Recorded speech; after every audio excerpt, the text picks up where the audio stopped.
Story के starting में हमारी फीमेल प्रोटैगनिस्ट वो अपनी आखिरी सांसें लेते हुए मनी मन कहती है, आखिर मुझे ही सफर क्यों करना पड़ा। सभी कहते हैं कि स्ट्रॉन्ग को मार दो और वीक को प्रोटेक्ट करो। यहाँ देखने में कितना पीसफुल लगता है, लेकिन रियली में अंदर गहरा घाव है। मेरे 3 भाई, उनको सफर करना पड़ा और मैं भी नहीं बच सकी। मेरी प्यारी स्टेप मदर वो मेरे ओरिजिनल अपीयरेंस को छुपाने के लिए एक स्पेशल मरहम का यूज करती थी, बल्कि मेरी काइंड सिस्टर वो मेरी बदनामी को फैलाकर मेरे रेपुटेशन को खत्म करती थी। और मेरा फियोंसे, उसने भी मुझे धोखा दे दिया। उसने मेरे सिस्टर के साथ शादी कर ली और मुझे छोड़ दिया। मैं अब तक पागल की तरह जिंदगी को जी रही थी। मुझे हर तरह से धोखा दे दिया गया, लेकिन मुझे अपनी मौत तक इसका पता नहीं चला। मैं इन सभी से नफरत करती हूँ, मैं इनमें से हर एक से नफरत करती हूँ, यहाँ तक कि मौत के बाद भी मैं तुम सबको माफ नहीं करूँगी। मैं इस तरह से खत्म नहीं होना चाहती, मैं रियली में इस तरह से मरना नहीं चाहती। काश मैं ये सब दोहरा पाती, काश मैं ये सब फिर से कर पाती, काश मैं अपने टाइम में वापस जा पाती। तभी वो फिर से पास्ट में पहुँचती है और अचानक ही अपने आंखें खोलती है। हमारे फीमेल प्रोटैगनिस्ट का नाम बंसी किया है, तो हम इसे सिया कहकर बुलाएंगे। सिया की मेट जिसका नाम सायो था वो कहती है, तो फाइनली आप जाग गई है यंग लेडी। सिया पूछती है, सायो क्या तुम पहले से नहीं थे, क्या यहाँ हेवन है? सायो कहती है, क्या बकवास कर रही हो यंग लेडी, आप कितनी खुशकिस्मत है कि तालाब में गिरने के बाद भी आप बच गई। सिया अपने मुंह को छूती है, कहती है, क्या मैं तालाब में गिर गई थी? और वो सोचती है ये बात मुझे फेमिलियर लगती है, ठीक वैसे ही जैसे मेरे साथ 15 साल पहले हुआ था। अब जब मैं इसे ध्यान से देखती हूँ तो यहाँ व्यू मुझे देहात के अंकल के घर जैसा लगता है। क्या ऐसा हो सकता है? क्या मैं पास्ट में वापस आ गई हूँ? सायो कहती है, मैं रिपोर्ट करूंगी कि आप जाग गई है यंग लेडी, लेकिन क्या आप चाहते हैं कि मैं यहाँ भी बताऊं कि लेडी किंग डाई ने आपको धक्का दिया? सिया सोचती है, ओ यहाँ सही है, यहाँ वही थी जिसने मुझे धक्का दिया था, लेकिन उसने खुद को एक पागल की तरह दिखाया जो कि ठीक से नहीं चल सकती थी। मुझे बिलीव नहीं हो रहा है कि हेवन से मुझे जो सेकंड चांस मिला है वो इसी साल होगा। और वो कहती है, कोई जरूरत नहीं है, मैं खुद इसकी रिपोर्ट करूंगी। फिर वो सोचती है, अब जब मैं वापस आई हूँ तो अपनी पिछली सभी शिकायतों को मैं खुद ठीक करूंगी। सायो को मेरे पास्ट लाइफ में मुझे बचाने के लिए रेप कर मार दिया गया था, तो इस बार मैं तुम्हें प्रोटेक्ट करूंगी सायो। और वो सायो के गालों को टच करते हुए कहती है, सायो तुम्हें इसमें इंटरफेयर करने की कोई जरूरत नहीं है, मैं खुद ही सब कुछ संभाल लूंगी। यहाँ कहकर वो जाने लगती है। सायो कहती है, लेकिन यंग लेडी आप अभी भी जागी हो, बेहतर होगा कि आप थोड़ी देर आराम करें। सिया कहती है, आराम? मैं बिल्कुल ठीक हूँ। यहाँ कहकर वो जाने लगती है। और वो सोचती है, अगर मुझे ठीक से याद है तो इस टाइम मेरी सौतेली माँ और मेरी सिस्टर जो कि अंकल के सामने अच्छे इंसान बनने का नाटक कर रही है, मेरे पास्ट लाइफ के एनिमीज मेरा वेट कर रहे हैं, तो मैं कैसे शांत बैठ सकती हूँ? मुझे उन्हें अच्छे से परफॉर्मेंस देना होगा। देन हम नेक्स्ट इन कैपिटल सिटी दायू कंट्री में देखते हैं। बॉडीगार्ड जो फेंग कहता है, मैं वापस से रिपोर्ट कर रहा हूँ माय लॉर्ड। कुछ दिन पहले आयो हो ने लेडी सिया को वापस लाने के लिए जिंसी को देहात में भेजा था। उनमें 3 दिन में कैपिटल पहुँचने की उम्मीद है। दायू कंट्री का प्रिंस यू बेई वो कहता है, ठीक है। फिर वो एक पेड़ को देखता है और सोचता है 10 साल पहले इसी बनियान ट्री के नीचे। फिर हम 10 साल पहले एक फ्लैशबैक देखते हैं। सिया एक गड्ढे के अंदर किसी से बोलती है, आप किस फैमिली से हैं? आप इतने हैंडसम क्यों हैं? और आप अंदर क्या कर रहे हैं? उसके अंदर यूबेई था। फिर सिया कहती है, डरो मत छोटे भाई, मैं आपको बचा लूंगी। यूबेई कहता है, जल्दी करो और यहाँ से भाग जाओ बेवकूफ, नहीं तो तुम भी गिर जाओगे। और वो सोचता है, डर लग रहा है, मैं प्रिंस हूँ, मैं थोड़ी सी मार्शल आर्ट सीख कर यहाँ से निकल सकता हूँ, ठीक है। और वो बोना वो तो मेरे हाथ जितना भी लंबा नहीं है, फिर भी वो मुझे बचाना चाहती है। तभी सिया का हाथ फिसल जाता है और वो नीचे गिरने लगती है। यहाँ देख यूएई कहता है, केयरफुल रहना। फिर वो उसे जल्दी से पकड़ लेता है। इसके बाद वो पूछता है, तुम किस फैमिली से हो? तुम इतने बेवकूफ कैसे हो सकते हो? फिर वो उसे नीचे उतारता है और फिर से पूछता है, तुम कुछ क्यों नहीं बोल रहे? सिया ब्लश करते हुए कहती है, बहुत खूब, वाओ भाई आप उड़ सकते हैं, ये कितना अमेजिंग है। यहाँ पहली बार है जब मैंने किसी इंसान को देखा है जो उड़ सकता है। क्या आप हर दिन इस बड़े से पेड़ के नीचे ट्रेनिंग लेते हैं। क्या मैं आपसे हर दिन आपके साथ खेलने के लिए आ सकती हूँ? चलो दोस्त बनते हैं। आपका नाम क्या है? यूबेई ब्लश करते ही कहता है, इसमें सरप्राइज होने की क्या बात है, मेरा नाम यूबेई है। और वो सोचता है वो एक चहचहाते बर्ड्स की तरह शोर मचाती है। सिया कहती है, ठीक है, अब से मैं रोज भाई बीस के साथ खेलने के लिए आऊंगी। अब बात पक्की है, चलो पिंकी प्रॉमिस करते हैं। यूबेई कहता है, अरे पागल, मैं ऐसा नहीं करूँगा। सिया कहती है, अरे क्यों नहीं, चलो जल्दी से अपनी छोटी उंगली को फंसा लो। यूबेई कहता है, मैं नहीं चाहता। सिया कहती है, भाई भाई। सिया, क्या वेट करो भाई। फिर हम उस फ्लैशबैक से वापस आ जाते हैं और जो फेंग कहता है, लॉर्ड, माय लॉर्ड। यूबेई कहता है, जल्दी से कुछ लोगों को भेजो फिफ्थ लेडी की घर वापसी के रास्ते में उसे प्रोटेक्ट करने के लिए। अगर उसे कुछ हो गया तो हम कोई भी जिम्मेदारी नहीं ठहरा सकते। जो फेंग कहता है, एस माय लॉर्ड। यूबेई सोचता है, तुम छोटे पागल, फाइनली तुम बड़े हो गए हो। फिर वो अपने घोड़े को लेकर आगे बढ़ने लगता है और सोचता है, इस बार मुझे तुम्हें जेल में बंद करना ही होगा ताकि तुम फिर कभी भी मेरा साथ ना छोड़ सको। फिर हम दूसरी ओर देखते हैं, सिया का अंकल चिल्लाते हुए कहता है, क्या मैंने सही सुना सिया? क्या आप वही बात दोहरा सकते हैं जो आपने अभी कहा? सिया कहती है, अंकल आंटी, ये सब मेरी गलती है। मैं कल पूल में गिर गई थी और मैं केयरफुल नहीं थी। प्लीज सिस्टर किंग दाई को पनिश ना करे। मैं श्योर हूँ कि उसने मेरे साथ यहाँ जानबूझकर नहीं किया। उसका अंकल कहता है, क्या तुम कल अपनी ही लापरवाही की वजह से पुल में गिरी थी? मुझे लगा कि कल तुम पुल के किनारे अकेले खेल रही थी। सिस्टर, इसका आपसे क्या संबंध है? उसके आंटी कहती है, यहाँ सही है, कल रियली में क्या हुआ था? जिनसी खड़े होकर सिया के पास जाती है और उसके कंधे पर हाथ रखते हुए कहती है, मैं श्योर हूँ कि ये कोई गलतफहमी है। सिया, तुम्हारे सिस्टर का इस एक्सीडेंट से क्या लेना देना? बकवास करना बंद करो। क्या तुम ही नहीं थे जो उस तालाब में गिर गए थे खुद ही? इस पे सिया कुछ भी नहीं कहती। तभी उसका अंकल बोलता है, सच बोलो बान्या, तुम्हारे अंकल इसकी रिस्पॉन्सिबिलिटी लेंगे, इसलिए डरो मत। सिया कहती है, ओके अंकल, दरअसल कल मैं गिर गई थी क्योंकि सिस्टर किंग दाई ने गलती से मुझे धक्का दिया था। इस पे सभी पूछने लगते हैं, क्या तुमको तुम्हारी सिस्टर ने ही धक्का दिया था? सिया सोचती है, अपने पास्ट लाइफ में मैं किंग दाई के साथ तालाब के किनारे खेलने के लिए गई थी और उसने मुझे धक्का दिया था। उसके बाद वो वहाँ से बिना किसी निशान के चली गई। मैं एक पागल बन गई जिसका हर कोई मजाक उड़ाता था कि मैं ठीक से चल भी नहीं सकी। जब मैं घर वापस आई तो फादर ने मेरे साथ सख्ती से बिहेव किया क्योंकि मैंने उनको शर्मिंदा कर दिया था, और क्योंकि अब लोग एक्टिंग करना जानते हैं तो मैं इस बार खुशी से इसे फॉलो करूंगी। तभी फिर से उसके आसपास के लोग कहने लगते हैं, ऐसा लगता है कि उसने पहले ही कहा था कि उसकी सिस्टर के लिए वो सावधान नहीं थी। वो लगभग मर चुकी थी, फिर भी वो अपनी सिस्टर को बचाना चाहती थी।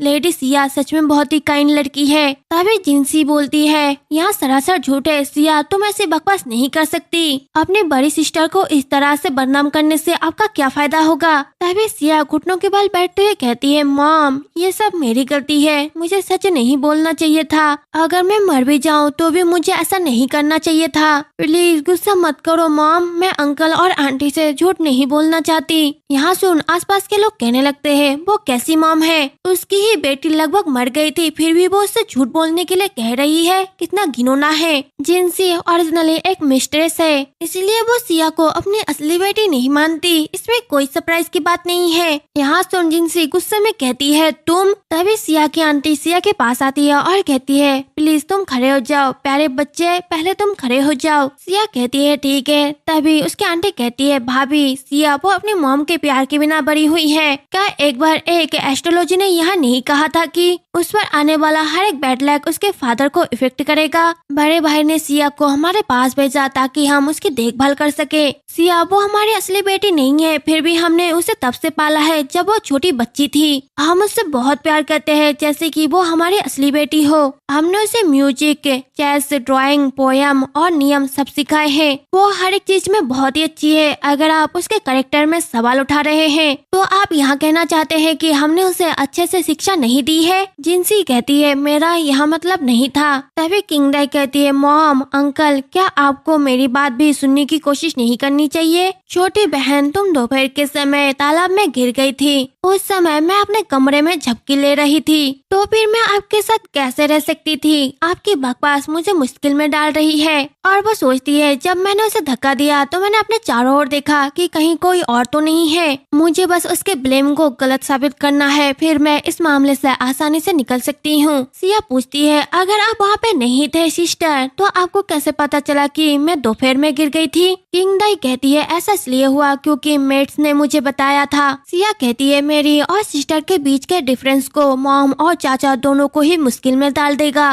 क्या होगा अगर हम किसी और गवाह को ढूंढ ले? इतनी बड़ी हवेली में कोई और भी तो होगा जिसने इस एक्सीडेंट को देखा होगा। तभी वहाँ पे सायो आती है और वो कहती है प्लीज मेरी बात सुने माय लॉर्ड माय लेडी। सायो जानती है कि गवाह कहाँ पे है। जब यंग लेडी गिर गई तो किंग दाई की मेड ने मुझे कुछ चीजें लाने के लिए कहा, लेकिन मुझे फिक्र हो रही थी। मैंने जियो हुई से पूछा, जो ओरिजिनली अपने रूम के अंदर ही रहती थी ताकि वो यंग लेडी की देखभाल कर सके। जियो हु को लेडी को नाराज करने का डर था, इसलिए वो छिपी रही। जब वहाँ यंग लेडी गिरी तो वो पहली पर्सन थी जो यंग लेडी को बचाने के लिए सभी को पुकार रही थी। आप खुद उससे पूछ सकते हैं। किंग दाई चिल्लाते हुए कहती है वेट अ मिनट, और वो सोचने लगती है अरे नहीं, अगर मैं मना करूँ तो क्या वो इस बात को रिजेक्ट कर सकते हैं? ऐसा नहीं होना चाहिए कि मैंने अपनी छोटी बहन को मारने की कोशिश की थी। उसे देख जिनसी सोचती है वो बेवकूफ, और वो किंग दाई का हाथ पकड़ते हुए कहती है क्या आप ही वहाँ पर्सन नहीं है जिसने लापरवाही से अपनी छोटी बहन को तालाब में धकेल दिया था? सच सच जवाब देना। मुझे बिलीव है कि आपके नेग्लिजेंस और इग्नोरेंस की वजह से आपके अंकल आंटी आपको जना पनिश नहीं करेंगे।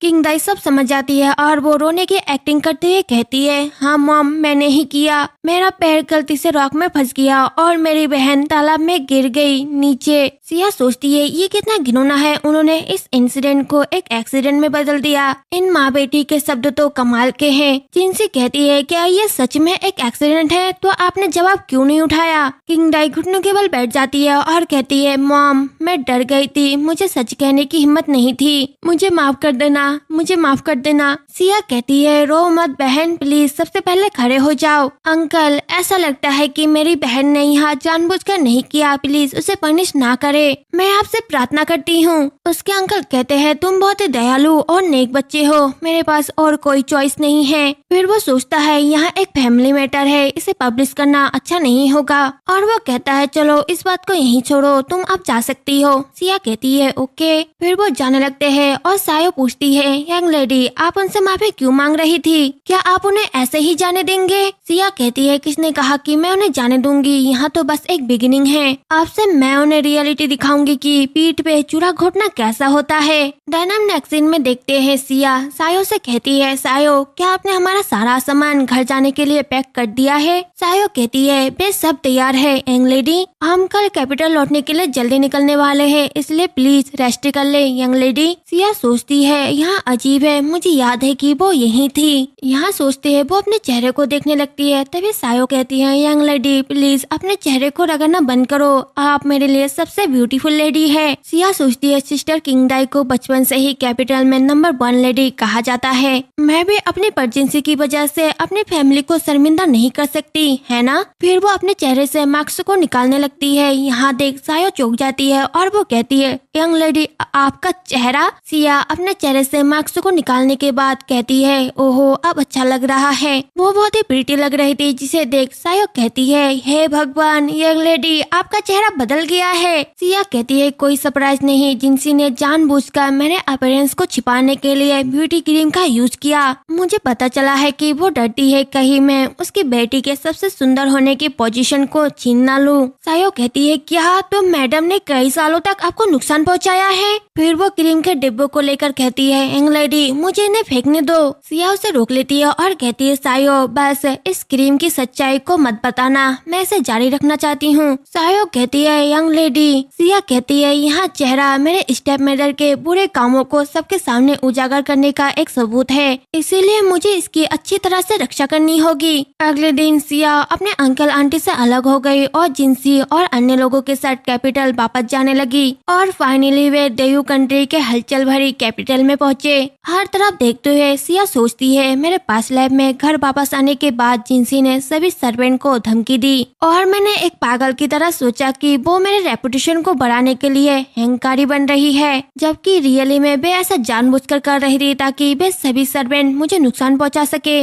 मुझे उन लोगों का यूज करना होगा जिनसे मुझे बेनिफिट होगा, और जो ऐसा नहीं कर सकते उन्हें छोड़ना होगा। अगर वे सब सर्वेंट है फिर भी वो फ्यूचर में मेरे लिए यूज यूजफुल हो सकते हैं। तभी अचानक ही सिया के कैरिज का घोड़ा अपना आपा खो देता है और वो इधर उधर भागने लगता है। जिनसी चिल्लाते हुए कहती है, ओ जल्दी करो, मेरी बेटी उस कैरिज में है, कोई जल्दी करो और उसे बचाओ। अगर मेरी बेटी को कुछ हो गया तो मैं कैसे जी पाऊंगी। फिर हम कैरिज के अंदर देखते हैं सायो सिया को जकड़ लेती है और कहती है, ओहो माय लेडी, मैं क्या करूं। सिया सोचती है, जिनसी ने मुझे मेरे पास्ट लाइफ में भी मारने की कोशिश की थी, लेकिन जनरल ने मुझे बचा लिया था। इस लाइफ में भी ऐसा ही होना चाहिए। तभी वहाँ पर जनरल पहुँचता है, जिसे देख सिया सोचती है जैसा कि एक्सपेक्ट किया था। जनरल उस घोड़े पे बैठता है और उसे शांत करते हुए कहता है, कोई बात नहीं। यहाँ देख आसपास के लोग कहते हैं कितने कमाल के है, वो कितने स्किल्ड है। जब घोड़ा शांत हो जाता है तो सिया और सायो नीचे उतरते हैं और जनरल से कहते हैं,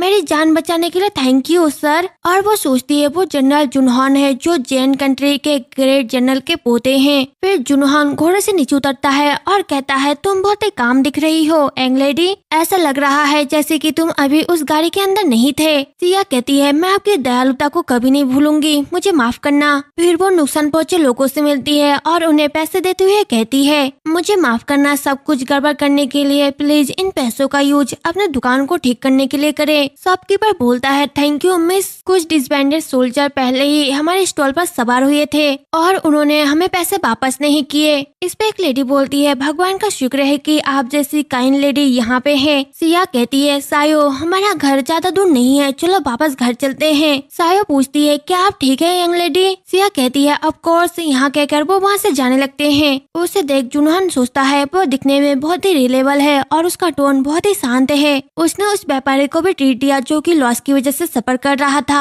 ऐसा लगता है कि वो सच में कैपेबल है। इंटरेस्टिंग, कोई सरप्राइज नहीं कि हिज हैजेस्टी ने मुझे इन्हें प्रोटेक्ट करने के लिए क्यों कहा। दूसरी ओर किंदाई जिनसी से कहती है, ऐसा क्यों है, कितना गुस्सा दिलाने वाला है, वो लड़के अभी भी जिंदा क्यों है। मॉम, आप उसे इतनी लक्की क्यों मानती है। जिनसी कहती है, हाँ तो क्या हुआ अगर वो इतनी लक्की है, भले ही वो कितनी ग्रेट लेडी में बदल गई हो, वो मेरे चंगुल से नहीं बच सकती। देन हम नेक्स्ट सीन में देखते हैं सिया मनीमन कहती है, घर लौटने के बाद जिनसी जल्दी ही बांजू को, याहू को और ग्रेट लेडी को ग्रीटिंग करने के लिए गई। इसके बाद हम आयो फैमिली के ग्रेट मैडम को देखते हैं। किंगडाई उसके पास जाती है और कहती है, दादी मुझे आपकी बहुत याद आई। ग्रेट मैडम कहती है, मेरी प्यारी पोती, तुम अपनी ट्रिप की वजह से थक गई होगी। इस पर जिनसी कहती है, ओहो मदर, ऐसा कैसे हो सकता है, वो सारे रास्ते गाड़ी पर सवार होकर आई और उसे पैदल भी नहीं चलना पड़ा। इसके अलावा वो अपनी लिटिल सिस्टर को घर वापस लाने से कैसे थक सकती है। सिया सोचती है, अगर मैं जिनसी को हराना चाहती हूँ तो मुझे इस फैमिली के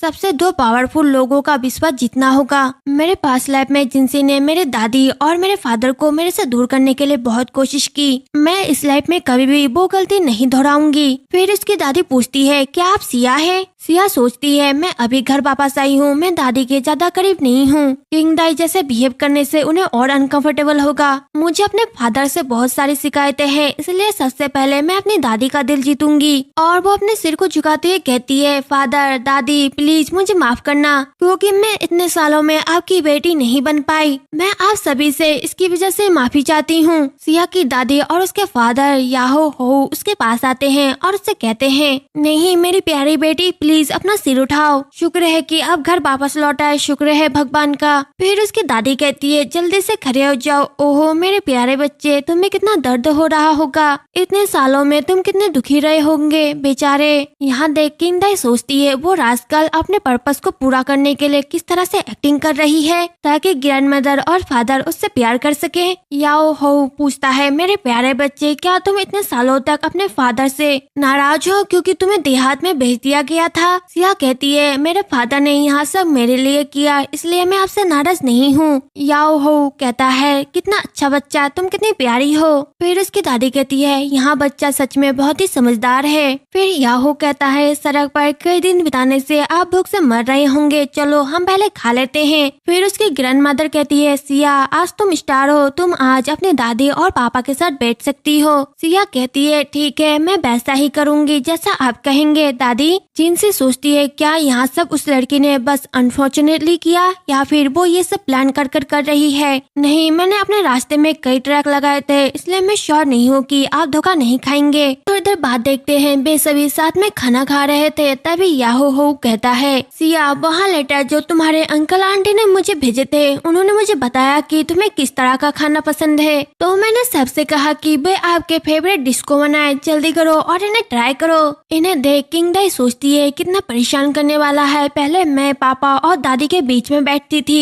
जिनसे पूछते हैं लिंग जियोंग वो कमजोर है इसलिए वो नहीं आ सकता, लेकिन जिंगमो और जंगसू कहाँ पे है? दोपहर हो चुका है लेकिन वो लंच करने के लिए अभी तक घर क्यों नहीं आए? किंग दाई कहती है ओहो बड़े भाई और तीसरे भाई, उनको पता है कि लिटिल सिस्टर वो पहली बार घर आई है, फिर भी वो बाहर खेलना पसंद करते हैं। क्या वो सिया को अपनी सिस्टर नहीं मानते? सिया सोचते हैं लिंग जियोंग, जिंगबो और जिंगसू मेरी माँ के 3 बेटे हैं, जबकि सिस्टर किंग दाई और मेरा छोटा भाई जुआंग वो जिनसी के बच्चे हैं। मेरे पास्ट लाइफ में मेरे तीनों बड़े भाई जिनसी के प्यार भरी बातों में फंस गए थे और वे उन पर भरोसा भी करते थे। फिर जिनसी ने उन तीनों को मार डाला। तभी याहो हो गुस्से में बोलता है वे 3 बदमाश। फिर सिया सोचती है ऐसा लग रहा है कि वे मेरे तीनों बड़े भाई के बारे में फिक्र करते हैं, लेकिन रियली में वे सिर्फ फादर को यहाँ एहसास दिलाना चाहते हैं कि उन तीनों को इस बात की कोई परवाह नहीं कि फैमिली में क्या हो रहा है। और वो कहती है प्लीज गुस्सा मत करो फादर, मेरे भाई अभी भी जवान हैं और बाहर उनका समय बिताना अच्छा है। मैं उन तीनों के लिए और साथ ही जुआन के लिए भी गिफ्ट लेकर आई हूँ।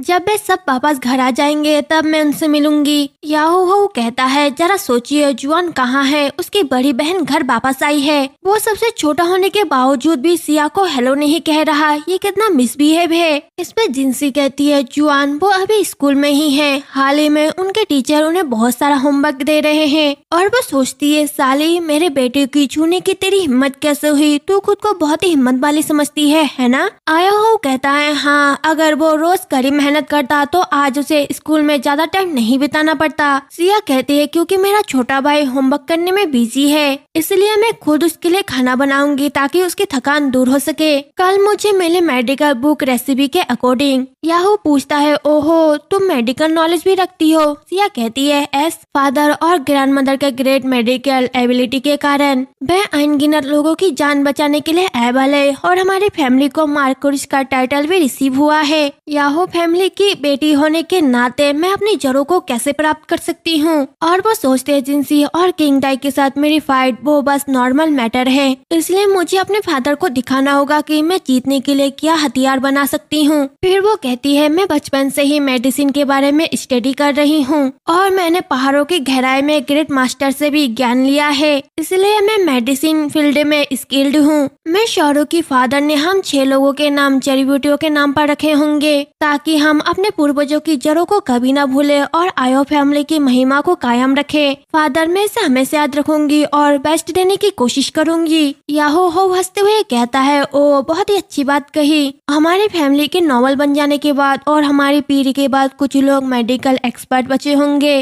लेकिन हमारी बेटी मेडिकल की स्टडी कर रही है और अपने जड़ों को याद करती है। यहाँ सच में अपने पूर्वजों को सम्मान करने का तरीका है। किंग दाई नाराज होकर कहती है तो क्या हुआ, आप कुछ मेडिकल नॉलेज को जानते हैं, ये कोई बड़ी बात नहीं। याहो हो गुस्से में कहता है डॉक्टर को कम मत समझो, आज आप जिस ग्लोरी और वेल्थ को एंजॉय कर रहे हैं उसे कभी मत भूलना। यहाँ सब हमारे पूर्वज के डॉक्टर होने की वजह से हुआ है। यहाँ सुन किंग दाई डर जाती है। फिर जिनसी सोचती है वो लड़की आमतौर पर बहुत ही पागल थी, लेकिन इस बार वो अपनी बातों में इतनी अच्छी कैसे है? अगर मुझे पहले पता होता तो मैं उसे घर वापस नहीं लाती। और वो हो से कहती है माय लॉर्ड किंग दाई अभी छोटी है इसलिए वो ऐसी बातों को नहीं जानती, प्लीज उसे माफ कर दीजिए। याहो हो कहता है सिया उससे छोटी है लेकिन वो बहुत सारी चीजों को समझती है, आप बस किंग दाई को बहुत ज्यादा बिगाड़ रही है। जिनसी कहती है माय लॉर्ड आपको पता है कि मुझे बच्चे बहुत पसंद है, इस घर में ऐसा कोई बच्चा नहीं है जिसे मैंने बिगाड़ा ना हो। चलो इसके बारे में बातें करना बंद करते हैं, ठीक है? और सिया खाना खत्म करने के बाद मॉम आपको बड़ा सा गिफ्ट देगी। सिया कहती है ओह थैंक यू मॉम। फिर हम दूसरी ओर देखते हैं सभी सर्वेंट काम कर रहे थे और वो कहते हैं जल्दी जल्दी आगे बढ़ो, काम करो, श्योर करो कि 5th लेडी सनसेट से पहले आ जाए। यहाँ वही है जो एम्पायर कॉन्कुवाइन ने जिन ने 4th लेडी को दिया था, इसलिए इसे सावधानी से संभालो। फिर एक लेडी कहती है 4th लेडी पहले पहले से ही जेट पेविलियस में रही है तो फिफ्थ लेडी भी वापस लौटने पर इसी जगह पर आएगी। इस पे दूसरी लेडी बोलती है, हाँ भले ही बड़ी बहन को अपनी छोटी बहन को रास्ता देना चाहिए, लेकिन यहाँ छोटी बहन तो बहुत ही अमेजिंग है। तभी वहाँ पे सिया, किंग दाई, जिनसी और याहू पहुँचते हैं। जिनसी कहती है सिया बचपन से ही देहात में रहकर बहुत ही कष्ट सही होगी, तो उसके वापस आने के लिए हमें सबसे बढ़िया पेविलियस उसे देना चाहिए। सिया सोचती है ये जेट पेविलियस एम्पायर कॉन्कुवाइन जिनके द्वारा किंग दाई के लिए इस घर में रहने के लिए बनाया गया था। पास्ट लाइफ में जिनसी ने दयालु होने का नाटक किया और मुझे अपने साथ रहने की परमिशन दी, लेकिन एक्चुअली वो चाहती है कि हर कोई मुझे ऐसे पर्सन के रूप में देखे जो दूसरों की चीजों का लालच करती है, साथ ही एम्पायर कॉन्कुवाइन जिनके साथ दुश्मनी भी। और वो कहती है एक मिनट रुको। सभी चुप हो जाते हैं। सिया कहती है मुझे माफ कर दीजिए फादर और मॉम, लेकिन मैं इस जगह को एक्सेप्ट नहीं कर सकती। किंग दाई गुस्से में कहते हैं लिटिल सिस्टर तुम्हारा क्या मतलब है? मैंने तुम्हें बहुत सारी चीजें दी जिनके बारे में तुम सोच भी नहीं सकती और फिर तुम मुझे इस तरह से लौटा रही हो। मुझे मत बताना कि आप मुझे सबके सामने शर्मिंदा करने की कोशिश कर रहे हैं क्योंकि आपको वो घर पसंद नहीं आया जहाँ मैं रहती थी। सिया कहती है फादर मदर मैं जानती हूँ कि आप दोनों मेरे अच्छाई के बारे में सोच रहे हैं, लेकिन अगर मैं यहाँ पे रहूंगी जो लोग मुझे नहीं जानते वे मेरे बारे में क्या सोचेंगे? क्या वे सभी मुझसे नहीं कहेंगे कि घर वापस आने पर ही उसने अपनी बड़ी बहन के घर को छीन लिया? साथ ही हर कोई कहता है कि यहाँ मेंशन स्पेशली एम्पायर कॉन्कुवाइन जिनके द्वारा बड़ी बहन के लिए बनाया गया था, तो अगर मैं यहाँ पे रहूंगी तो एम्पायर कॉन्कुवाइन के लिए यहाँ अपमान नहीं होगा? याहू कहता है आप सही कह रहे हैं, मैं इसके बारे में अच्छे से नहीं सोच सका, लगभग मैंने अपनी बेटी को खतरे में डाल दिया था। किंग दाई तुम अभी भी यहाँ पे रह सकती हो। सिया वो लिली के मेंशन में चली जाएगी। जिनसे सोचती है इंटरनल अफेयर की इंचार्ज वो मैडम है, ऐसा कैसे हो सकता है कि वो इस पॉसिबिलिटी के बारे में नहीं सोचती? और वो कहती है माय लॉर्ड क्या होगा अगर? तभी सिया कहती है मदर थैंक यू, मैं सच में आपसे बहुत प्यार करती हूँ। और वो सोचती है मुझे यहाँ बहुत ही पसंद है जब आपको कोई चीज बुरी लगती है और आप उसे अपने चेहरे से ही दिखा देते हैं, तो मुझे देखने दो कि आप क्या कर सकते हैं। जिनसी घबराते ही कहती है आप मुझे थैंक यू क्यों कह रहे हैं? मैं आपकी मॉम हूँ, मुझे ऐसा ही करना होगा। फिर वो सोचती है यू बास्टर तुम अपनी मॉम की तरह ही मुझे परेशान करती हो। लिली मेंशन लॉर्ड के स्टडी के बहुत ही करीब है। तभी सिया जिनसी को कुछ खाने के लिए देती है। जिनसी सोचती है ये बहुत ही कड़वा है। देन हम नेक्स्ट सीन ट्रेजर मेंशन में देखते हैं। याहू फैमिली की हेड मैडम वांग वो प्रे कर रही थी। एक मेड उसे सिया के बारे में बताती है। वांग पूछती है सिया ने जेट पेविलियस से मना कर दिया? वो सर्वेंट बोलती है yes great madam, fifth lady सच में बहुत ही स्ट्रॉन्ग ओपोनेंट है, उन्हें कोई भी इतनी जल्दी बीट नहीं कर सकता, शायद वो जिनसी को हरा सकती है। वांग कहती है अभी कुछ कहना जल्दीबाजी होगी, फिलहाल जिनसी की फैमिली समृद्ध हो रही है, इसीलिए फ्यूचर में सिया को बहुत नुकसान उठाना पड़ सकता है। जियांगसु अब से वो सिया के साथ रहेगी, तुमको अपनी जान देकर भी उसकी रक्षा करनी होगी। जियांगजू पोलाइटली कहती है फिक्र मत कीजिए ग्रेट लेडी, भले मुझे हेल से गुजरना पड़े मैं अपने जान देकर फिफ्थ लेडी की रक्षा करूंगी। और वो सोचती है ग्रेट लेडी आपने मुझे तब से पाला है जब मैं छोटी थी, इसलिए मेरी लाइफ आपके हाथों में है, मैं आपकी हर एक बात को मानूंगी। अब से मेरी मास्टर फिफ्थ लेडी है। वांग प्रे करते हुए कहती स्वर्गीय सिया को आशीर्वाद दे। आई होप कि वो हमारी फैमिली के सिचुएशन को बदल सकती है और मुझे अपने गोल को अचीव करने में मदद भी कर सकती है और उसे अपनी मॉम की तरह भाग्य से ना गुजरना पड़े जिसे जिनसी ने मार डाला था। देन हम लिली मेंशन में सिया को देखते हैं जो कि सोच रही है मैं अपने पास्ट लाइफ के बिछाए गए कुछ ट्रैप से तो बच गई, लेकिन मैं अभी आराम नहीं कर सकती, मुझे फ्यूचर के बारे में सोचना होगा। तभी वहाँ पे जियांगजू आती है और वो कहती है यंग लेडी ग्रेट लेडी ने मुझे आपको सर्व करने के लिए ऑर्डर दिया है। सिया कहती है यहाँ बॉयज। जियांगजू कहती है क्योंकि देर हो रही है मुझे आपके बिस्तर को तैयार करने में आपकी मदद करने दीजिए लेडी। जियांगजू जो कि ट्रेजर मेंशन की मार्टियल मेड है। सिया सोचती है जियांगजू पूछती है क्या सायो ने आपके नाइट गाउन को बदलने में आपकी मदद की? सिया कुछ भी नहीं कहती।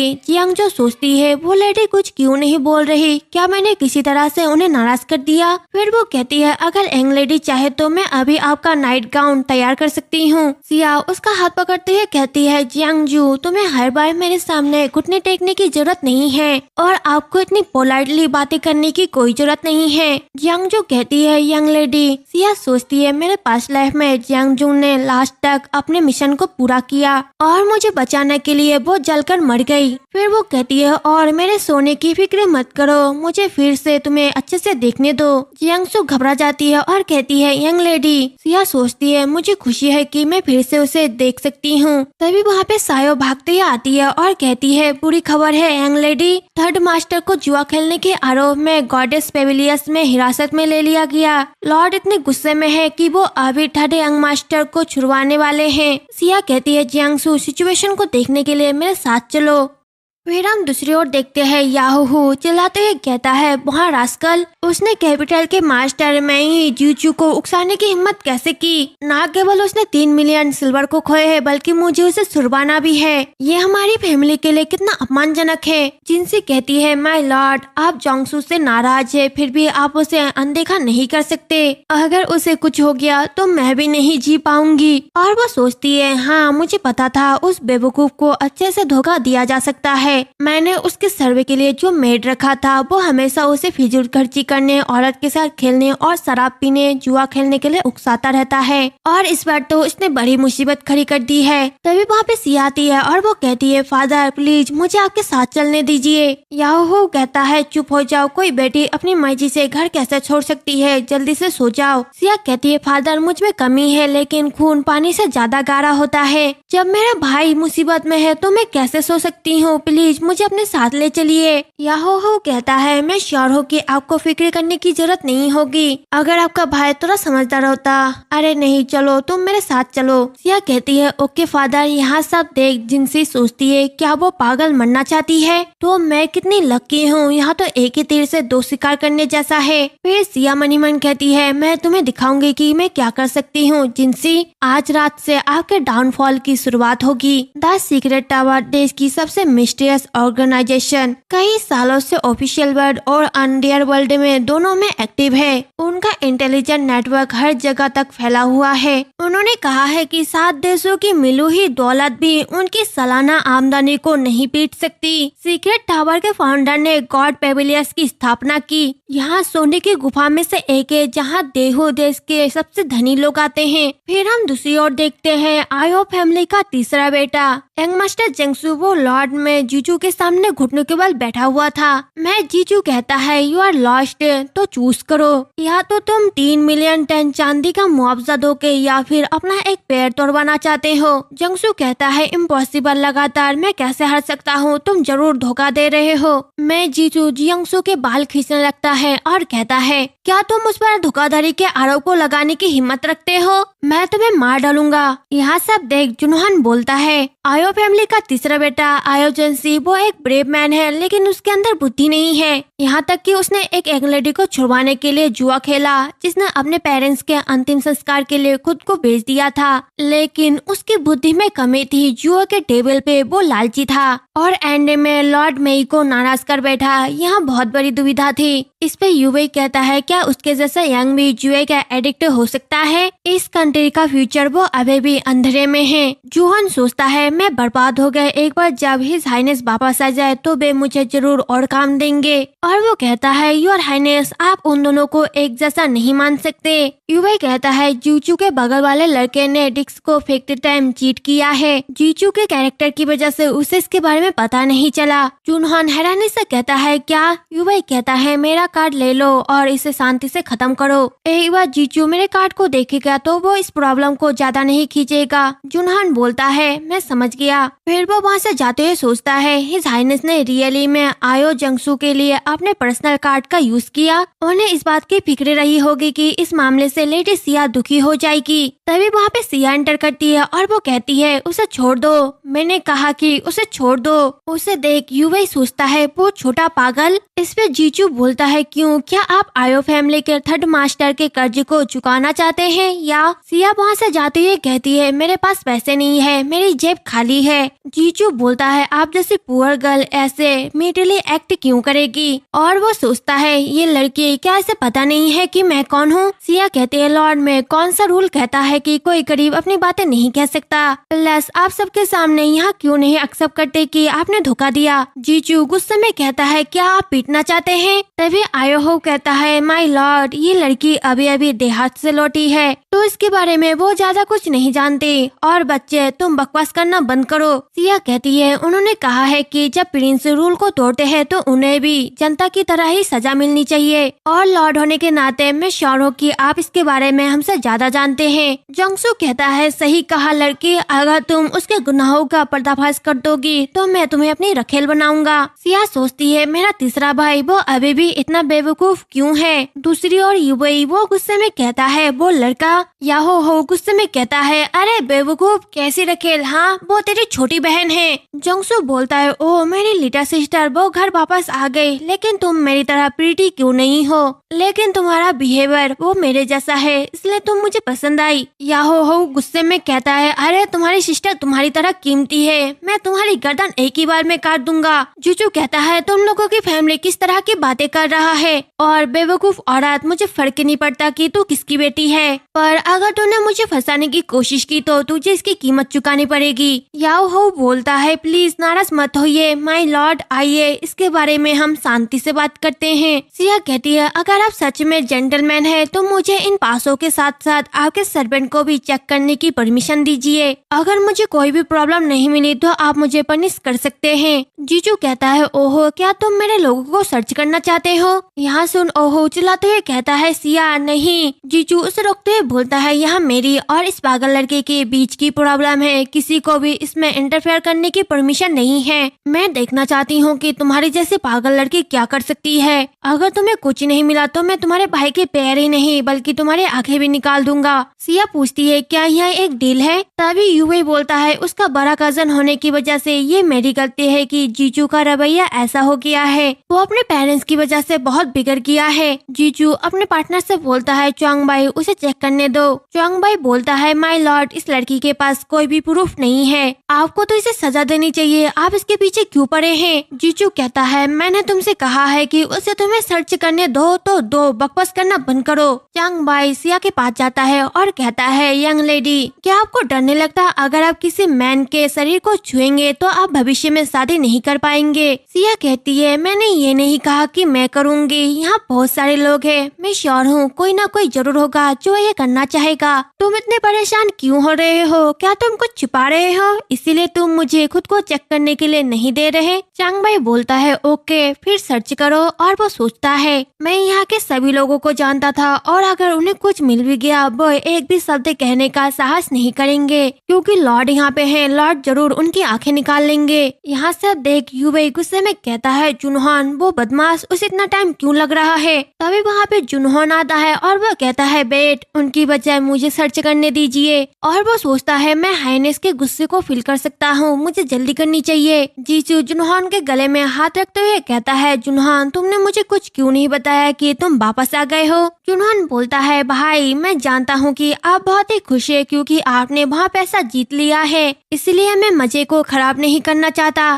जीजू कहता है मेरे साथ मजाक मत करो, जल्दी करो और इस मामले को सुलझाओ, बाद में हम पीते हैं। जुनहान सिया से पूछती है क्या आप मुझ पे बिलीव करती है फिफ्थ लेडी। सिया कहती है हाँ मैं करती हूँ, मैं श्योर हूँ कि जनरल वो बहुत ही ऑनेस्ट है, और वो सोचती है उसने मेरी जान बचाई, मुझे सबसे ज्यादा उस पर भरोसा है। जुनहान कहता है हाँ मैं आपको निराश नहीं करूँगा और मैं श्योर करूँगा कि मैं ईमानदार रहूँ। तो जीजू कहता है इसे तो पूरी तरह से बेवकूफी समझो मूर्ख लड़की। जुनहान जंग भाई की तरफ बढ़ने लगता है तो जंग भाई बोलता है आगे बढ़ो जनरल, और वो सोचता है जनरल और मेरे लॉर्ड बहुत ही अच्छे दोस्त हैं तो वो मेरी शिकायत नहीं करेंगे। जुनहान उसे चेक करने लगता है तभी चांग भाई कहता है मैं अपने लॉर्ड के सम्मान को आपके हाथों में छोड़ता हूँ जनरल। जुनहान बोलता है लॉर्ड का सम्मान वो उनकी जिम्मेदारी है, ये ऐसी चीज नहीं है जिसकी मुझे परवाह करनी चाहिए, आपका रिक्वेस्ट वो आउट ऑफ लाइन है। फिर वो उसके हाथों से पासे को निकालता है। यहाँ देख सिया स्माइल करने लगती है। जीजू उस पासे को लेता है और कहता है यहाँ तो एक मरकरी है, यहाँ देख और भी लोग कहते हैं पासा सच में वो प्रॉब्लमेटिक है, क्या सच में उसने धोखा दिया। जंगसू कहता है मैं जेचू तुम सच में बेवकूफ हो, तुम सच में बेशरम हो। हाँ अब जब साबित हो गया है कि उसने धोखा दिया है तो आइए देखते हैं कि आप इसे कैसे साबित करते हैं। सिया कहती है माय लॉर्ड आपके सर्वेंट ने न केवल पासों से लेकर चीट किया बल्कि उसने फॉरगेस थीम भी बनाए। जब मैंने चेक करने के लिए कहा तो मेज में रखे ऊपर के पासों में कोई भी प्रॉब्लम नहीं थी, वहाँ जरूर घबरा गया होगा और प्लस उस टाइम वो आपके काफी करीब था, इसलिए बस वही एक पर्सन था जिसके पास पास धोखा देने का मौका था। जीजू गुस्से में कहता है, चंग भाई इसका क्या मतलब है? चंग भाई घबरा जाता है और वो घुटनों के बल बैठते हुए कहता है, माय लॉर्ड प्लीज मुझे माफ कर दीजिए, मैंने अपने लॉर्ड को खुश करने के लिए ये सब सोचा था, प्लीज मुझे पनिश ना करे।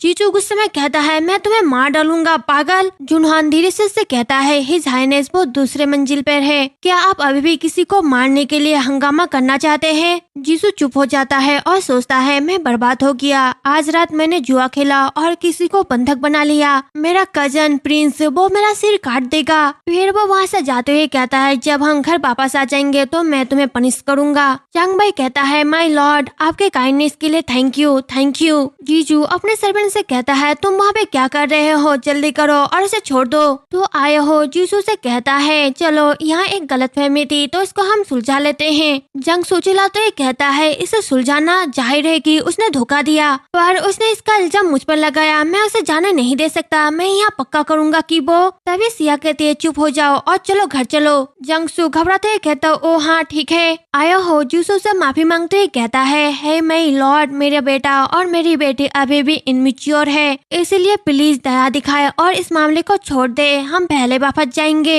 यहाँ सब देख वही कहता है, उसकी स्मार्टनेस अभी भी वैसी ही है जैसे कि छोटे में थी, वो जरा सा भी नहीं बदली। और सोचता है, लेकिन आप पहले की तरह क्यों नहीं हंसते? ऐसा लग रहा था जैसे कि आपका रीबर्थ हुआ हो और आपका ऑरा वो बहुत ही कोल्ड था, इतने सालों में आपने क्या क्या सहा होगा। तभी सिया अपने पीछे देखती है और सोचती है, अभी अभी मुझे फील हुआ कि कोई मुझे घूर रहा है। यूवी सुब जाता है और कहता है, कैसीनो हमारे रियूनियन के लिए अच्छी जगह नहीं है, इसलिए मैं उसे यहाँ खुद को देखने नहीं दे सकता। कुछ ही दिनों में उसकी एज सेरेमनी होने वाली है तो मैं उससे वहीं मिलूंगा। तभी वहाँ पे जो फेंग आता है और वो कहता है, माय लॉर्ड एम्प्रेस आपको फिर से पैलेस वापस जाने के लिए रिक्वेस्ट कर रही है, वो आपके रखेल के बारे में बात करना चाहती है। यूवी कहता है ओके, और वो सोचता है, हम बहुत ही जल्दी एक दूसरे से फिर मिलेंगे मेरी छोटी पागल। एक बार जब हम फिर मिलेंगे तो मैं आपको अपनी फीलिंग बताऊंगा जिसे मैंने पिछले 10 सालों से छिपा कर रखा है। देन हम नेक्स्ट डे आफ्टरनून में देखते हैं, सिया सो रही थी तभी वहाँ पे सायो आती है और वो पूछती है, सिस्टर जुआन क्या हमारी लेडी अभी भी सो रही है? जुआन कहती है, चुप हो जाओ, कल लेडी ने बहुत ही तकलीफ सही, उन्हें थोड़ी देर और सोने दो। फिर हम सिया के सपने में देखते हैं, सिया खिड़की के पास बैठी थी, तभी वहाँ पे यूबई आता है और सिया के आंखों को ढकते हुए कहता है, सिया। सिया कहती है, भाई यूबई। यूबई उसे गोद में लेता है। सिया कहती है, आप आउटर मोलिया से कब लौटे,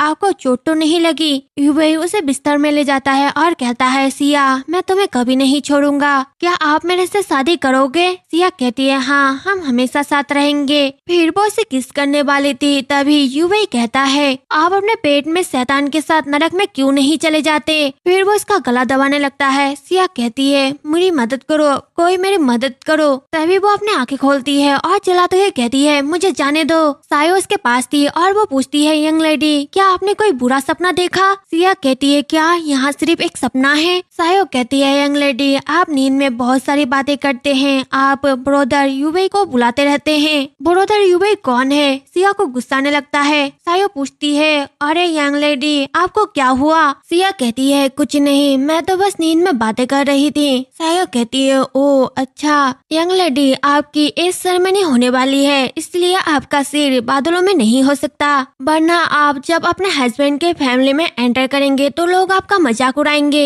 सिया पूछती है, यंग सेरेमनी? और वो सोचने लगती है, मेरे पास्ट लाइफ में हिज हाइनेस मेरे यंग सेरेमनी में आए थे और उन्होंने यूबई से मेरी शादी की घोषणा की थी। सायो कहती है, यंग लेडी जब आप खुद को क्लीन कर लेंगे तो मैं आपके लिए सब कुछ तैयार कर दूंगी। आज हमें आपके एज सेरेमनी के लिए आउटफिट पिकअप करने के लिए जाना है। सिया सोचती है, अब जब मैंने डिसीजन ले लिया है कि मुझे यूबई से कोई भी रिलेशन नहीं रखना है तो मुझे उससे हर कीमत पर बचना होगा। तभी वहाँ पे जुआन आती है और वो कहती है, यंग लेडी मास्टर जंगसू को सामने वाले हॉल में लाया गया है, लॉर्ड और ग्रेट मैडम सभी को वहाँ पे प्रेजेंट होने के लिए कह रहे हैं। मैडम जिंग और लेडी किंगडम सजा में बाधा डाल रही है, इसलिए वहाँ पे झगड़ा शुरू हो गया है। सिया कहती है, चलो वहाँ चलो। फिर हम दूसरी ओर आयो फैमिली के सामने वाले हॉल में देखते हैं। ओह कहता है माँ, जंगसू ने बहुत बड़ी गलती की है, उसे सजा मिलनी चाहिए, उसे 50 बार पीटना होगा ताकि उसे अपनी गलती याद आ जाए। बॉन्ग कहती है उसे सजा मिलनी चाहिए, तुम अभी 20 साल के नहीं हो और अभी से जुआ खेल रहे हो, साथ ही 30 लाख चांदी हार चुके हो।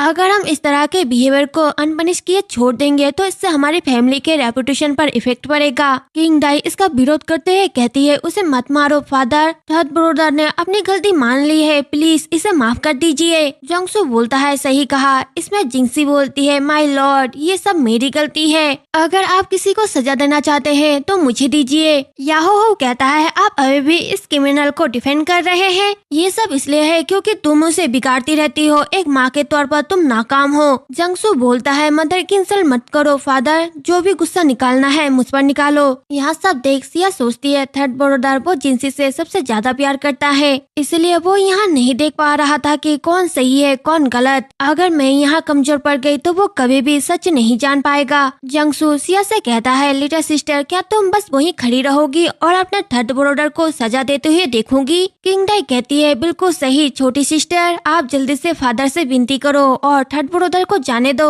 सिया कहती है एज अ मैन आपको खुद को अपने एक्शन की रिस्पॉन्सिबिलिटी उठानी पड़ेगी, अगर आपने कुछ गलत किया है तो आपको सजा मिलनी चाहिए। जंगसू कहता है क्या तुम मेरी सगी सिस्टर हो? तुम कैसे चाह सकती हो कि वापस लौटने के बाद मुझे कोई नुकसान हो? सिया कहती है मेरी विषय की थर्ड ब्रदर वो अपनी आंखें खोल सके, मैं कह रही हूँ कि यहाँ पनिशमेंट आपके अच्छे के लिए है। जिंसी ओहू से कहती है जंगसू को तो पनिशमेंट मिलनी ही चाहिए, लेकिन इन बच्चों ने तो बचपन से ही अपनी मॉम को खो दिया है, मैं सोच भी नहीं सकती कि वे दिन कितने पैथेटिक थे। तो माय लॉर्ड आप उन्हें एंसेस्टर हॉल में 1 महीने तक घुटनों के बल बैठने की पनिशमेंट क्यों नहीं देते? याहो हो कहता है वहाँ। जिंसी सोचती है मैं श्योर हूँ कि वो फ्यूचर में और भी बड़ी प्रॉब्लम खड़ी करेगा। याहो हो बॉन्ग से कहता है मॉम मैडम ने जो कहा वो पूरी तरह से गलत भी नहीं है। तो बॉन्ग कहती है क्या बकवास है, हम ऐसा कैसे कर सकते हैं? फिर सिया कहती है ग्रैंड मदर क्या मैं अपने थॉट को रख सकती हूँ? बॉन्ग कहती है जो भी मन में है कह दीजिए, इस फैमिली में सबको बोलने का अधिकार है। सिया कहती है जब मैं देहात में थी तब मैंने एल्डर से सुना था पैरों को ग्रो करना बहुत ही इम्पोर्टेंट काम है और पैरों की कटाई तब करनी चाहिए जब वो छोटे हो, नहीं तो वो टेढ़े मेढ़े हो जाते हैं। बस पैर ही ग्रो कर पाते हैं जिसकी देखभाल अच्छे से की जाती है। फादर पैरों के ग्रो करने के तरीके से अगर किसी को अपने मन और सोचने के तरीके के साथ सही से नहीं सिखाया गया तो वो टेढ़े मेढ़े हो जाते हैं। अगर आप थर्ड ब्रदर को माफ कर देंगे तो वो फ्यूचर में और भी गलती करेगा और हमारी फैमिली को बर्बाद कर सकता है। याहो हो कहता है तुमने बिल्कुल सही बात कही है सिया। जंगसू चिल्लाते हुए कहता है क्या कह रही हो तुम? मुझे टेढ़ा पैर कहने का मतलब है कि तुम फादर को भी दुष्ट कह रही हो।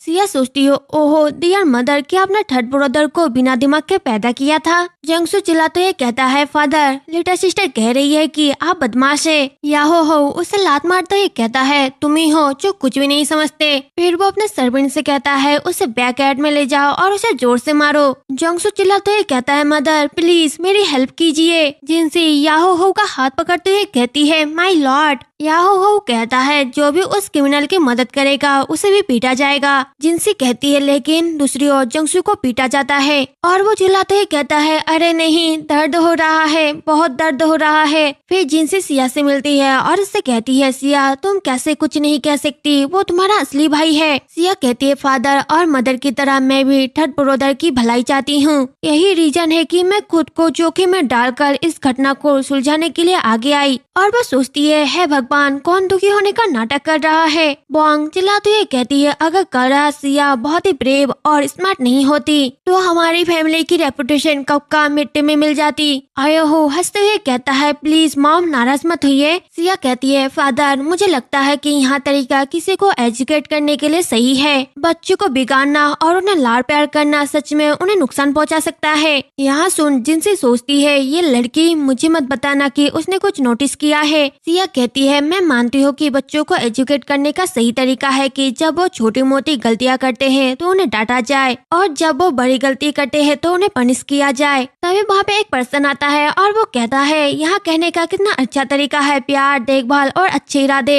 वो ग्रेट मास्टर मैं है जो कि कहता है ब्रदर आयो आप कितने लकी है कि आपको ऐसी बेटी मिली है। उन्हें देख सिया सोचती है ग्रेट मास्टर मैं जीजू के फादर है और यूवी के टीचर हो। मैं से कहता है ग्रेट मास्टर मैं आपको हमारे हम्बल हाउस में वेलकम करता हूँ। मैं इसके लिए सम्मानित महसूस करता हूँ। मैं कहता है ओह ऐसा मत कहो ब्रदर याओ। उन्हें देख जिनसी किंदाई से कहती है किंदाई यहाँ तुम्हारा मौका है, यहाँ श्योर करना कि तुम अच्छा परफॉर्म करो। ग्रेट मास्टर में वो प्रिंस के टीचर है, वो मैजेस्टी के सामने आपके नाम को मेंशन कर सकते हैं। किंदाई कहती है एस मॉम। मैं कहता है ब्रदर याहो मैं तहे दिल से आपसे माफी चाहता हूँ। मैं यहाँ इसलिए आया हूँ क्योंकि मेरा नासमझ बेटा अपने किए की माफी चाहता है और वो उसे पुश करता है। जीजू कहता है मैं कल की गलती के लिए माफी चाहता हूँ अंकल। और वो सोचता है गलती करने वाले आयो फैमिली के ब्रदर और सिस्टर है और फिर भी हिज हाइनेस ने मुझे माफी मांगने का ऑर्डर दिया और उन्होंने पूरे 1 महीने तक अपने घर के अंदर कैद रहने की सजा भी दी। याहो हो कहता है यहाँ बस बच्चों का झगड़ा था, इसमें फिक्र करने की कोई जरूरत नहीं है, आपको यहाँ खुद आने की जरूरत नहीं थी ग्रेट मास्टर में। फिर वो अपने सर्वेंट से कहता है तुमने मुझे रिपोर्ट क्यों नहीं किया कि ग्रेट मास्टर में आ रहे हैं। मैं कहता है अगर उन्होंने इसकी रिपोर्ट की होती तो मुझे आपकी शानदार बेटी को देखने का मौका नहीं मिलता। मैंने कभी भी किसी बच्चे को एजुकेट करने के लिए ट्री के मेथड को यूज करते हुए नहीं देखा। याहो हो सिया को बुलाता है और कहता है सिया इधर आओ और उन्हें ग्रीटिंग दो। तो सिया मैं को ग्रीटिंग देते हुए कहती है हेलो यंग मास्टर में। याहो हो कहता है ये मेरी बेटी है सिया, वो देहात में रहती थी और अभी अभी घर वापस आई है। दूसरी ओर जिनसी किंदाई से कहती है तुम भी अभी उन्हें ग्रीटिंग दो। किंदाई उनके सामने आती है और कहते है किंदाई भी अंकल मैं का वेलकम करती है। मैं उसे इग्नोर करते हुए कहता है इसकी कोई जरूरत नहीं है। फिर वो सिया से कहता है आपको परेशान होने की जरूरत नहीं है, मैं आपको अच्छी तरह से देखूंगा। आपकी एज कितनी है? सिया स्माइल करते हुए कहती है मैं 16 साल की हूँ। मैं सोचता है उस दिन यंग मास्टर जो किसी भी लेडी के साथ अच्छे से बिहेव नहीं करता था अचानक ही याहू फैमिली के 5th लेडी को मेरे पास ले आया। आज उसे खुद देखने के बाद वो सच में बहुत ही अमेजिंग है। ऐसा लगता है कि हर मैजेस्टी अपने नीसेस को स्ट्रांगली रिकमेंडेड करती है। फिर भी क्राउन प्रिंस ने डिसाइड कर लिया है कि वो किन्हें अपनी इम्प्रेस बनाएंगे और वो पूछता है तुम्हारे फादर ने कहा है कि तुम बचपन से ही देहात में रहे हो, क्या आपने वहाँ पे स्टडी की? आखिरकार आपने यहाँ सब कहाँ से सीखा? सिया कहती है हाँ ग्रेट मास्टर, भले ही मैं देहात में रही और अपने पेरेंट्स से दूर रही, फिर भी हमेशा उन्होंने मेरा बहुत ही ध्यान रखा। उन्होंने मेरे नेसेसरी नॉलेज के लिए एक टीचर को रखा था जिन्होंने मुझे मैनर्स और पोइट्री सिखाए। यहाँ सुन याहो हो सोचता है मैंने सिया के लिए कोई भी टीचर नहीं रखा, मैंने उसे पिछले 10 सालों में अनदेखा किया है। फिर भी वो दूसरों के सामने मेरी तारीफ करती है, वो बहुत ही समझदार और दयालु है। मैं कहता है हाँ आप तो बहुत ही स्मार्ट यंग लेडी है। फिर वो सोचता है उसका हर एक शब्द, हर एक एक्शन, उसकी मुस्कान और एक्सप्रेशन, उसकी पूरी अदाएं इतनी परफेक्ट और डिसेंट है, वो रियली में किसी भी कोर्ट लेडी से नहीं हार सकती। याहू हो कहता है मास्टर में वो स्पेशल गेस्ट है, मैं आपको कैसे खड़े रहने दे सकता हूँ, प्लीज मेन हॉल में चलिए। और मेरी प्यारी बेटी आपको पीछे हट जाना चाहिए, अब टाइम आ गया है कि बड़ों को बात करनी चाहिए। सिया कहते ठीक है तो फिर अब मैं जाना चाहूंगी। तभी जीजू धीरे से कहता है तुम लड़की तुम बहुत ही अच्छी हो, हाँ मैं श्योरली यहाँ याद रखूंगा कि आपने मेरे साथ क्या किया। सिया सोचती है मैं जीजू ने ग्रेट मास्टर में की क्लास को कभी नहीं लिया, जब वो मुझे ऐसी नजर से देख रहे हैं तो दुनिया में कौन इतना पावरफुल होगा कि उन्हें यहाँ आकर माफी मांगने के लिए मजबूर कर दे। इसके बाद किंगदाई उनके पास जाती है और कहती है माय लॉर्ड, कल रात थर्ड ब्रोदर ने आपको नाराज कर दिया था, तो मैं किंगदाई जो मेरे थर्ड ब्रोदर की ओर से भरपाई करने आई हूँ। जीजू कहता है इसकी कोई जरूरत नहीं है, जल्दी करो और अपने क्वार्टर में वापस जाओ। उसे देख मैं सोचता है ऐसी बहुत सारी लड़कियाँ और लेडीज है जो हमारे घर का हिस्सा बनना चाहती है, लेकिन आयो फैमिली की सबसे बड़ी बेटी ऐसा कुछ करने के लिए बहुत ही अधीर है। तभी याहो हो चिल्लाते हुए कहता है तुम वापस क्यों नहीं गए, यहाँ खुद को शर्मिंदा क्यों कर रही हो? किंगदाई डर जाती है और कहती है हाँ, यहाँ कहकर वो वहाँ से जाने लगती है। याहो हो कहता है ओहो मैंने अपने सबसे बड़ी बेटी को बचपन से ही बहुत ज्यादा बिगाड़ दिया है, जबकि मैं अपनी छोटी बेटी का बहुत ही आभारी हूँ। मैं कहता है अगर ऐसा है तो ब्रोदर याहो आप सिया के लिए एक अच्छे से हस्बैंड को चूज क्यों नहीं करते? याहो हो चौंक जाता है और कहता है क्या? नेक्स्ट सीन बैकयार्ड में देखते हैं किंगदाई चिल्लाते हुए कहती है सिया वहीं रुक जाओ, ये मत समझना कि तुम मुझ पर इसलिए हावी हो सकती हो क्योंकि ग्रेट मास्टर बस तुमसे थोड़ी बहुत बातें करते हैं। सिया कहती है मैंने हाल ही में अपने पेट को कम कर लिया है तो मैं आपसे आगे कैसे निकल सकती हूँ बिग सिस्टर। किंगदाई गुस्से में कहती है तुम्हारी हिम्मत कैसे हुई अपनी बड़ी बहन से इस तरह से बात करने की? सिया कहती है मैं तो बस अपनी बड़ी बहन की तारीफ कर रही हूँ। किंगदाई कहती है कितना अनोइंग है। तभी एक सर्वेंट किंगदाई किंगडाई से कहती है शांत हो जाओ यंग लेडी, मैडम ने लेडी सिया के मंथली बजट को कट कर दिया है, इसलिए वो श्योरली लॉर्ड से शिकायत करेगी। एक बार ऐसा हो जाए तो हम यहाँ कहकर एहसान चुका देंगे कि हमने उसके भ्रष्टाचार और चोरी का पता लगा दिया है। अगर लॉर्ड को रिसर्च करना हो उससे पहले ही हमें चोरी का सामान उसके रूम में रख देना होगा। अगर ऐसा होगा तो वो चोरी के अपराध से नहीं बच सकती। किंगडाई कहती है हाँ, एक बार जब उस पर चोरी का आरोप लग जाएगा वो कभी भी अपने सिर को उठाने की हिम्मत नहीं कर पाएगी।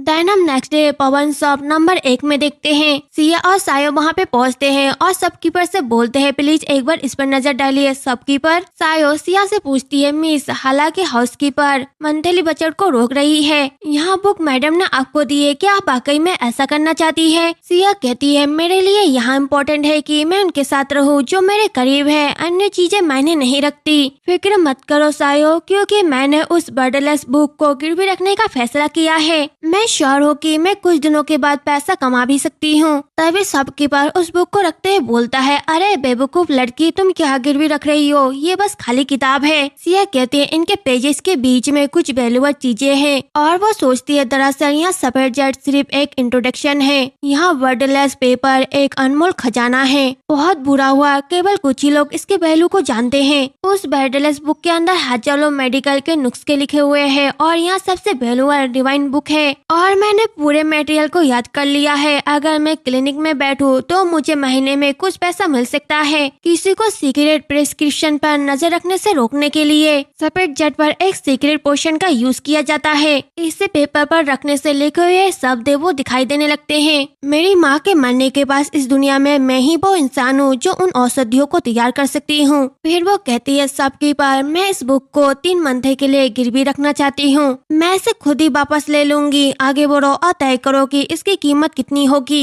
शॉपकीपर बोलता है यहाँ सफेद जेट का ये टुकड़ा रियली में बहुत ही अच्छा है, तो 3 महीने के वैल्यू के लिए 100 सिल्वर और 10 सिल्वर ब्याज के बारे में क्या ख्याल है? सायो चौंकते हुए कहती है क्या 3 महीने का ब्याज सिर्फ 10 सिल्वर है? तुम बहुत चालाक तो नहीं हो रहे हो? सिया कहते हैं ठीक है शॉपकीपर, तो आगे बढ़ो और इनवॉइस बनाओ। मेरी बस एक ही रिक्वेस्ट है, इस बुक से सफेद जेट को बाहर जाने ना दे। शॉपकीपर बोलता है फिक्र मत करो लेडी, और वो इसे सिल्वर के कॉइन देता है जिन्हें लेकर वे दोनों जाने लगते हैं। शॉपकीपर बोलता है प्लीज अपने रास्ते सावधान रहना। उनके जाने के बाद वो शॉपकीपर बोलता है यहाँ सफेद जेट रियली में कम से कम 500 चांदी के लायक है, अगर वो पागल लड़की इस कर्ज को नहीं चुका सकती तो ये जेट मेरा होगा। तभी वहाँ पे युवाई और जो फेंग पहुँचते हैं, उन्हें देख शॉपकीपर चौंक जाता है और वो घुटने के बल माफी मांगते ही कहता है प्लीज माय लॉर्ड मुझे माफ कर दीजिए। युवाई कहता है वो बुक लेकर आओ। शॉपकीपर बोलता है माय लॉर्ड मुझे माफ कर दीजिए, ये मेरा काम है, उस लेडी ने कहा था कि वो 3 मंथ के बाद इसका पैसा चुका देगी।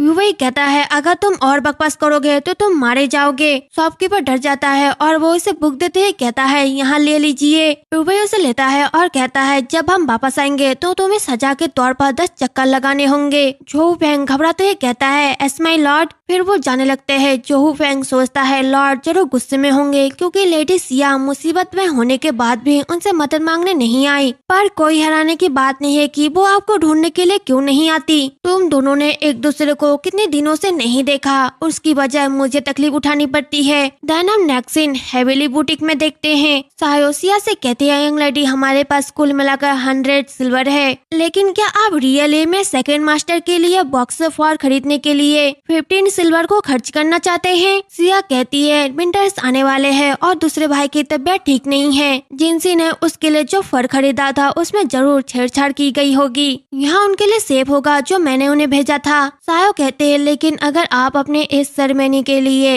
आउटफिट खरीदने के बजट को सेकंड यंग मास्टर पर खर्च कर देंगे तो आप क्या करेंगे? सिया कहती है क्या मेरे पास वहाँ लाल टॉप और हरा स्कर्ट नहीं है जो जिनसी ने मुझे दिया था? सायो कहती है हाँ, लेकिन इन कपड़ों को एक साथ पहनना थोड़ा। सिया कहती है क्या यहाँ अजीब लग रहा है? मुझे लगता है कि यहाँ बहुत ही प्यारा है। सायो कहती है नहीं नहीं यंग लेडी, आप चाहे जो भी आउटफिट पहने आप अच्छे लगते हैं, लेकिन सिया कहती है क्योंकि जिनसी ने जानबूझकर मुझे ड्रेस दिया है तो मैं उन्हें बाकी लोगों को दिखाना चाहती हूँ, और अगर मैं किंगडाई के साथ खड़ी रही तो दूसरों को पता चल जाएगा जिनसी रियली में क्या है। सायो कहती है ओहो तो ऐसा है, आप बहुत ही कमाल की है यंग लेडी। फिर वो शॉपकीपर से बोलती है बॉस प्लीज इसे मेरे लिए पैक कर दीजिए। तभी वहाँ पे एक लेडी आती है, वो कहती है बहन सिया आपके लौटने के बाद काफी टाइम हो गया है, तो आप अभी अभी भी एक देहात की तरह गरीब क्यों है। फिर उसकी सर्वेंट कहती है ये कैसे हो सकता है, जो लेडी याहो हो के देहात से वापस आई है वो इस व्हाइट फॉक्स के रोब के काबिल हो सकती है। ये लेडी इम्पेरा सेसर की बेटी डिंग सुआंग है। सिया सोचती है डिंग सुआंग सेसर डिंग की बेटी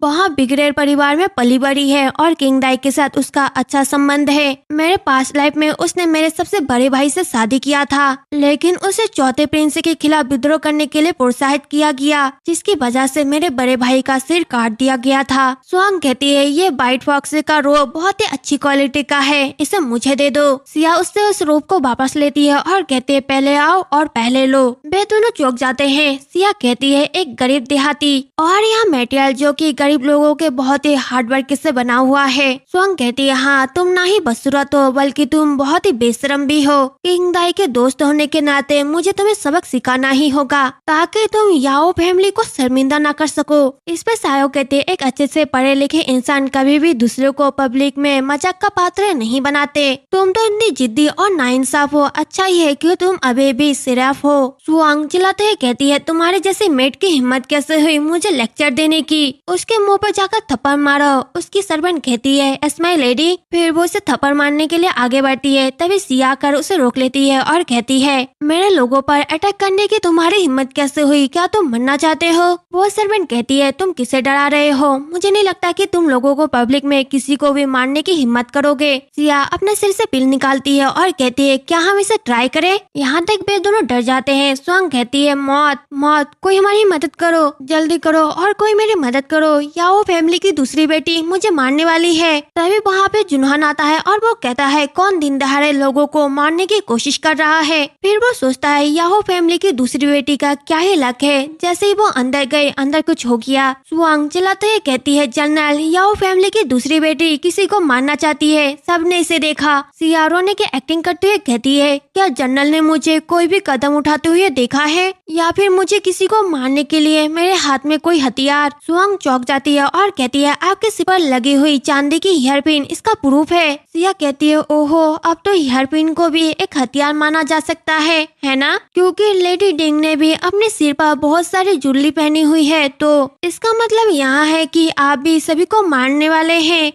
यहाँ देख सभी हंसते हुए कहते हैं जरा गौर से देखो वो कितनी बेवकूफ है। अगर लेडी डिंग ने अपने बिहेवियर को जरा सा भी चेंज नहीं किया तो फ्यूचर में उनसे कोई भी शादी नहीं करना चाहेगा। इस साल वो 19 की हो जाएगी और अभी तक उसने शादी नहीं की, शायद उसके साथ कुछ गड़बड़ है। सुआंग सोचती है ये कितना अनोइंग है और चिल्लाते हुए कहती है मुझ पर हंसने की कोशिश मत करना, मेरे फादर इम्पेरियल सेशर है, तुम्हारी हिम्मत कैसे हुई मुझ पर हंसने की। मैं अपने फादर से कहूँगी कि तुम सबको जेल में डाल दे। यहाँ सब देख जुनहान सोचता है ओहो मुझे लेडीज के झगड़े से सबसे ज्यादा नफरत है। फिर सिया कहती है ओ इम्पेरर सेशर वो बहुत ही बिजी होंगे, उन्हें लेडी डिंग पर हंसने वाले हर एक लेडी को कैद करना होगा। सुआंग चिल्लाते हुए कहती है ये सब तुम्हारी गलती है बदसूरत औरत, तुम्हें तो अपनी कीमत भी नहीं पता, किंग दाई तुम्हारी औकात से बाहर है। इस पे उसकी सर्वेंट कहती है ओहो यंग लेडी फर्क तो बहुत ही बड़ा है, वे एक ही माँ के बेटी भी नहीं है। लेडी किंग दाई के नाना ड्यूक जिन है जबकि उनकी चाची उनकी डियर उपपत्नी जिन है। इस फिफ्थ लेडी की मॉम आयो फैमिली की बस एक नॉर्मल ब्राइड थी, जिसे सुन बाकी लोग कहते हैं यहाँ बात समझ में आए लेडी किंग दाई एक फूल है जबकि लेडी सिया वो जमीन पर कीचड़ की तरह है। वो अभी अभी देहात से आई है इसलिए कोई सरप्राइज नहीं कि वो इतनी नॉर्मल दिख रही थी और इतने लंबे टाइम तक देहात में रहने के लिए उनकी त्वचा रुखी दिखने लगी है। दिखावे की बात तो दूर की बात है, उनके शरीर का भी कोई सहारा नहीं, उनकी तुलना लेडी किंग दाई से कैसे की जा सकती है। जुनहान सोचता है आप तो उस दिन हैरान तो थे लेकिन घबराए हुए नहीं दिख रहे थे, आप उनके बुरे इरादे को कैसे संभालेंगे। सुआंग गुस्से में कहती है ये बिल्कुल सही है, ये कैसे हो सकता है कि देहात से लौटे एक जंगली लड़की किंग दाई से मुकाबला करे। सिया स्माइल करती है यहाँ देख। जुनहान सोचता है वो स्माइल कर रही है। सिया कहते है लेकिन मेरी मदर वो लीगल वाइफ है और मैं वैध बेटी हूँ, चाहे वो कितने ही महान क्यों ना हो, कुछ लोग बस रखेल होते हैं। सुआंग कहती है क्या, और और वो सोचती है वो केवल किंग दाई का मेंशन कर रही है या फिर मुझे भी यही कह रही है। और उसकी सर्वेंट पूछती है, यंग लेडी आपको क्या हुआ है? जुनहोन सोचता है उसके बर्ड से वो इंटेंड है। डिंग सुआंग की बायोलॉजी मॉम वो मैडम डिंग की लेडी इन वेटिंग थी, लेकिन उनके जन्म के बाद से ही उनका पालन पोषण मैडम डिंग के फैमिली के नाम से हुआ। ये डिंग फैमिली का एक सीक्रेट है और इसे कुछ ही लोग जानते हैं, लेकिन याहू फैमिली के सेकंड डॉटर को इस सीक्रेट के बारे में कैसे पता चला? मुझे इसकी रिपोर्ट हिज हाइनेस को देनी होगी। फिर सिया वहाँ से किसी दूसरे डायरेक्शन में जाने लगती है। तभी साया कहती है, यंग लेडी आप गलत रास्ते पे जा रही है, हवेली उस तरफ है। सिया सोचती है मुझे पता है, लेकिन अगर मुझे घर जाना है तो मुझे दूसरी ओर लगी उस बड़े बयान के पेड़ के पास से गुजरना होगा। इस टाइम वो उस पेड़ के नीचे ट्रेनिंग कर रहा होगा और मैं उसे नहीं देखना चाहती। फिर वो कहती है हम इस डायरेक्शन का यूज करेंगे। साया कहती है ओहो ठीक है, और वो सोचती है कितना अजीब है, यंग लेडी क्यों किसी दूर रास्ते से घर जाना चाहती है। तभी मार्केट से उन्हें आवाज आने लगती है, लेडी आप तो हमेशा बेहतर कपड़े पहनती है, तो आप ऐसे के लिए भी क्यों मांग रही है? तुम अपने बच्चे को भी अपने साथ लेकर आती हो, तुम कैसी कर सकती हो? तुम कितनी बेशरम हो। जिसे सुन सायो कहती है, यंग लेडी वहाँ पे कुछ हो रहा है। सिया कहती है चलो जाकर देखते हैं। फिर वो उनके पास जाती है और पूछती है, ओहो मैडम क्या हुआ?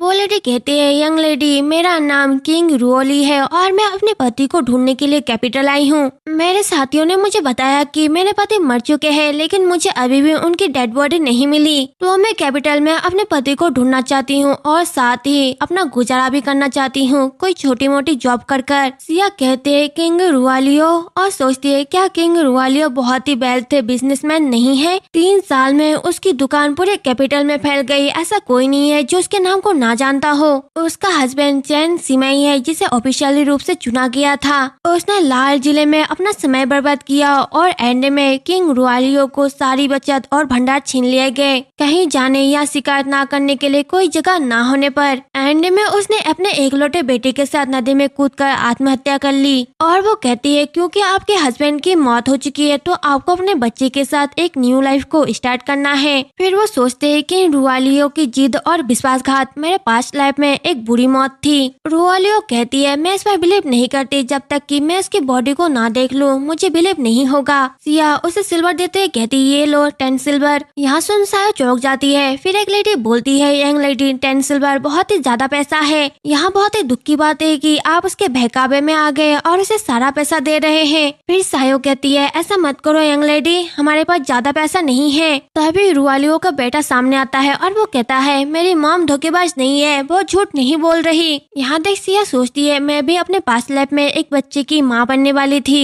लेकिन बच्चा मेरे साथ ही मर गया क्योंकि वो मेरे गर्भ में था। और वो उस बच्चे के सिर पर हाथ रखते कहती है मुझे बिलीव है कि आपकी मॉम धोखेबाज नहीं है, आप गुड बॉय है ना? फिर रुआलियो कहती है यंग लेडी हम सिल्वर नहीं लेंगे, अगर आप हमें कोई जॉब दे तो मुझे बहुत खुशी होगी।